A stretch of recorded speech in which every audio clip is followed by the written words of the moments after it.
One of the many things that USAID supported was the promotion of a free press around the globe.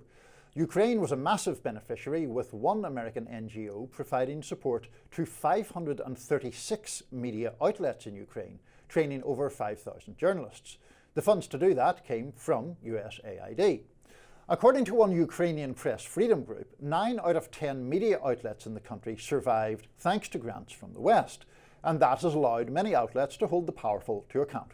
But here's where things get a bit dicey. The money at times came with strings attached. If Ukrainian journalists wanted to stray from the government's narrative, well, that wasn't always possible. Tanya Lukyanova, who writes about Ukraine and Russia for the Free Press, recently investigated these ties between USAID and Ukrainian media in an article called "How the U.S. Government Controls Ukrainian Media." And she's here with us now to discuss. Welcome to Rising. Thank you for having me. Yeah, it's great to have you. It was a great article. Describe for us the kinds of restrictions or policies that Ukrainian media outlets that received these funds had to follow, and these restrictions imposed on them by the U.S. Tell us about it. Well, so one big subject in Ukraine that's been going on since, as early as late 2022 has been the practice of forced conscription. The military conscription units in Ukraine, the TCC, they have been accused of kidnapping men from the streets, forcing them onto the front lines against their will, sometimes detaining them at length and torturing them. And this practice is well documented through dozens of videos on social media, as well as reports from independent journalists in Ukraine. But this practice was barely covered in many of the USAID-funded, quote-unquote, independent media publications. And not only has this topic not been well covered, but those journalists who have been risking their freedom to expose these abuses by the government have found themselves target of coordinated smear campaigns by many of these USAID-funded Ukraine media outlets. How was this story reported, Tanya? I mean, did you go to Ukraine to report this, or were you reporting on this, from here? I was reporting on it based in the U.S. And, it started while I was helping my incredible colleague and another investigative reporter at the Free Press, Maddie Rowley, who was looking at USAID funds in Ukrainian agriculture sector. And I just started calling every single source that I have on the ground in Ukraine, because I've been covering the Russia-Ukraine war pretty much since the beginning for a range of publications, starting with the Wall Street Journal and Semaphore, for whom I was doing investigative pieces about things like Russia's war crimes in Mariupol and the Kyiv region.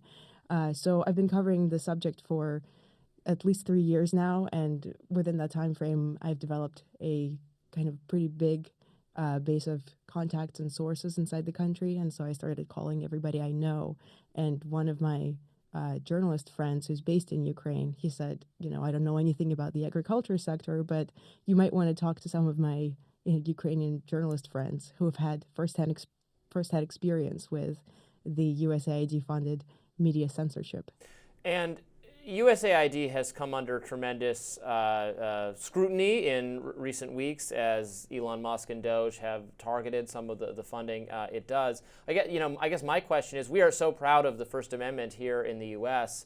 It goes without saying that media outlets are and should be free to criticize government policies in the U.S. The defenders of USAID say this funding is important to encourage friends around the globe to be aligned with, I guess, Western liberal freedom principles and policies. We want to support those policies. So if the funding comes attached to strings that, we don't want negative coverage of, the Zelensky government or various policies of it, doesn't that run totally counter to the spirit of what America is all about?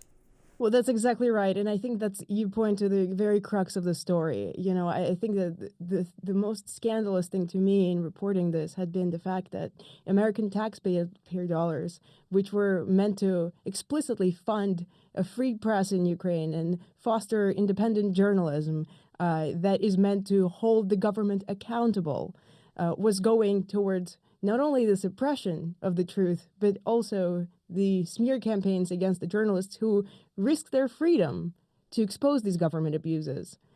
I think that is the biggest, that's the biggest scandal to me here.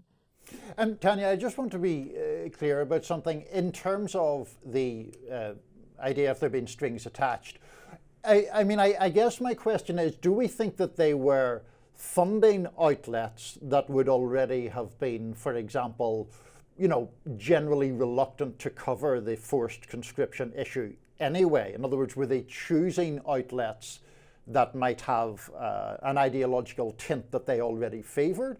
Or is there any evidence that there were, as it were, directives issued that you can't cover X, Y, or Z? I mean, it's hard to say because none of the outlets that were USAID funded agreed to an interview with me. So we can only speculate. But the USAID funding has been going to the outlets, since at least 2008. Probably much sooner. We know that the NGO Internews, which was the primary funder of the Ukrainian independent media, has been operating in Ukraine since 1993. So, it's hard to say how much of it had been the explicit directive versus some level of self-censorship that has also been instilled in Ukraine. But as I write in my article, wartime censorship is a universal and timeless practice. So it's understandable that perhaps the Ukrainian government would want to restrict certain speech, as Ukraine has been fighting for its existence since the Russian aggression started in 2022. But it's one thing for the government to try to pass laws to restrict speech, and it's quite another, as I said, for the American grants that were meant to foster independent journalism to support the same suppression and support the same censorship. Can you give us more details about the smear campaign you say took place against other independent journalists in Ukraine who were covering the, for instance, conscription issue? Yes. One of the interesting details about the whole situation is that most of it is recorded on video. The couple of independent journalists who were covering the issue, they were mostly organizing live streams with either people who have had direct experience with the TCC, the military conscription units, or their loved ones. So during one such live stream, one independent journalist who was on the line with a man who was claiming that he had been illegally detained for days by a military conscription unit, he was beaten live on camera during the live stream. But instead of covering that story, most of the USAID funded media outlets ran a hit piece on the journalist who organized the live stream, calling him an anti-vaxxer, and a man who, they alleged that he was, calling for armed resistance to conscription units, that he was spreading Kremlin propaganda. There's another journalist who was also reporting in a similar manner on forced conscription by the virtue of talking to some of the people who were involved, first had experience with the military conscription units.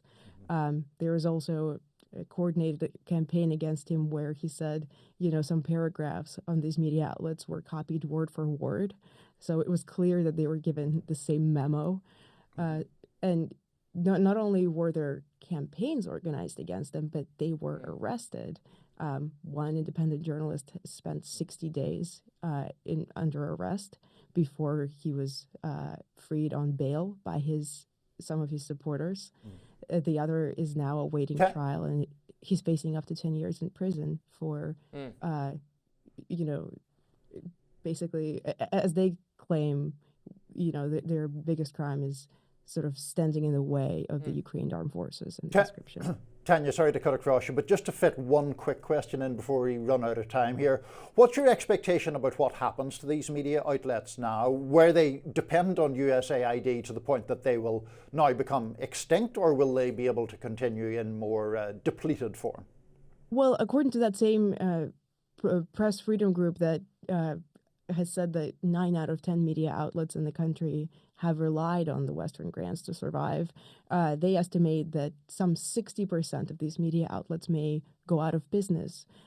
Some outlets, by their own admission, had their funding up to 80% of their entire operation covered by these grants. So there's a good chance that many of them will fold. Some of them may try to get crowdfunded and survive through subscriptions.